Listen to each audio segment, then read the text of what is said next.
Hello friends, இப்போ வந்து நம்ம மயோனைஸ் வந்து செஞ்சிடலாம். அதுக்கு ஜார் வந்து நல்லா க்ளீனாக தொடச்சி எடுத்துக்கணும், ஈரம் எதுவும் இல்லாமல். இப்போ நான் 3 முட்டை வந்து எடுத்துக்கிறேன்.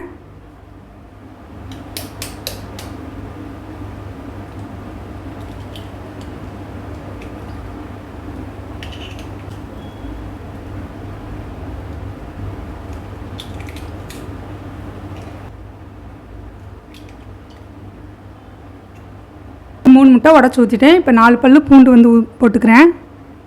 ஸ்பூன் அளவுக்கு மிளகு வந்து சேர்த்துக்கிறேன். நமக்கு எதுவுமே தேவையில்லைன்னா இதெல்லாம் இல்லாமல் வெறும் முட்டையும் எண்ணெயும் மட்டுமே ஊற்றி நம்ம வந்து செஞ்சுக்கலாம். இது ஃப்ளேவருக்காக நம்ம செஞ்சுக்கிறோம்.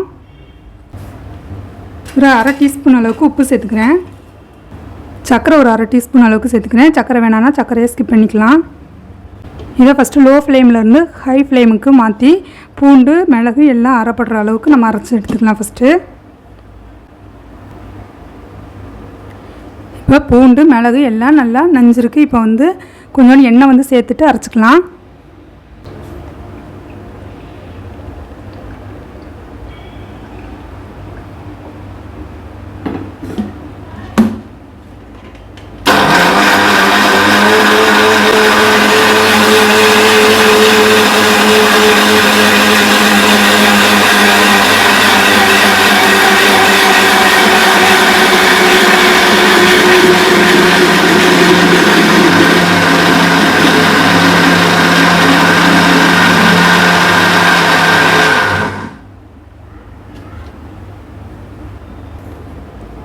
நல்லா சூப்பராக வந்து ரெடி ஆயிடுச்சு.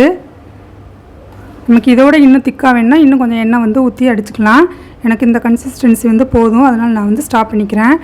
இது கூட நமக்கு லெமன் ஜூஸ் வேணுன்னா லெமன் ஜூஸ் சேர்த்துக்கலாம், வினிகர் வேணுன்னா வினிகர் வந்து சேர்த்துக்கலாம். நமக்கு புளிப்பு டேஸ்ட்டு வேணுன்னா நம்ம வந்து சேர்த்துக்கலாம். இப்போ புளிப்பு டேஸ்ட்டுக்காக 1 ஸ்பூன் அளவுக்கு வினிகர் வந்து சேர்த்துட்டு அடிச்சுக்கிறேன்.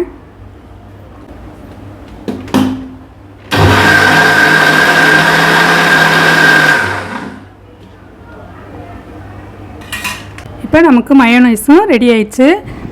என்னோடய வீடியோ உங்களுக்கு பிடிச்சிருந்துச்சுன்னா லைக் பண்ணுங்கள், ஷேர் பண்ணுங்கள், சப்ஸ்கிரைப் பண்ணுங்கள். கூடவே பெல் ஐக்கானையும் கிளிக் பண்ணுங்கள்.